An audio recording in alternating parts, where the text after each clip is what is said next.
That's all they need to hear. So we're working on introducing people to that orthography, and that's kind of an in. We can say, well, this was designed by Muhammad Iman Abhishek, and so people then are kind of open to maybe learning that more standardized orthography. But that's another part of the project is to figure out exactly.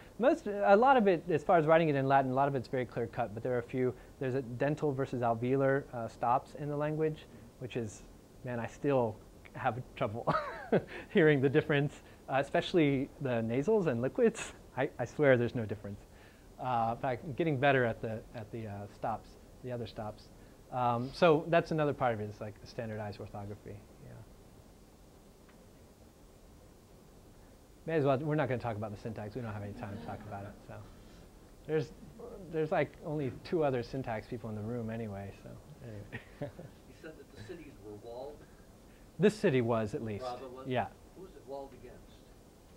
I don't know that it was walled against anyone. I mean, I think it was just very common in the early when the wall was originally built.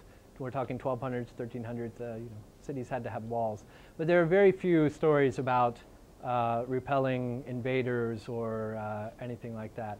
So maybe walls sort of define the city, but they're not necessarily, they're controlling who comes in and out, but not necessarily guarding against. So the clans that are supplying the city live inside or outside the walls, or? That's a good question. I think both. So from what I understand, both. So some live quite far out and will walk miles every day to come into the market. But then others actually live right there, either just outside the walls or even within the city walls. Yeah. The city has very well-defined quarters as well that all have traditional names and their own histories. Yes. Wall. I saw those sand dunes. Have you ever been in the sand when the wind blows? Yeah. Okay, what do you think the walls are doing with that? Keeping the sand out? Yeah, that's a good point. Probably also just protecting from erosion. Yeah, that may be part of it. Yeah, but it's also a way to just control, who goes in and out of the city. Yeah. Yeah, it's possible. I've never actually asked people about why do you have walls. So it's a good question. Maybe I should ask. Yeah. What do you say? If you are saying that few people, I don't know if you said few people speak the language, but there's one of your points where you show that only young children know the language very well. Mm. The teenagers and young adults are beginning not to know the language very well. In other Right. words, the language is dying off from Right. what I think are the speakers who matter that much.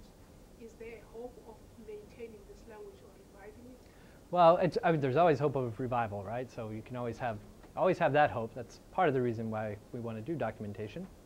But as far as hope for the language continuing, as I said, if there's hope, I think it's in the community in London, where London is an amazing city in that there are whole parts of the city sort of carved out and dedicated to particular cultures where cultures can survive within this larger city. And it seems like there could be some possibility for Bravanese culture to survive in some of those areas in London. I'm going there this summer. I haven't been there yet. What makes me hopeful about it, though, is that I see a lot of things coming out of London, some academic work, some fairly well-designed websites. Also, music is very big. They have a strong musical tradition in Brava. Singers are very highly revered. And since the emigration has taken place, there's been several music studios, one in Canada and a couple in London, that are producing Bravanese music, original Bravanese music by singers in the UK and in North America. And this is being just, people are selling the cassettes and selling the CDs, and so that kind of activity where something is actually being produced with regard to the culture is being added to, it's not just being subtracted from, gives you some hope. So, but I'll know more after I go there this summer. Can it be taught in schools in places like London? That's a good question. But maybe not. I don't know. I just don't know.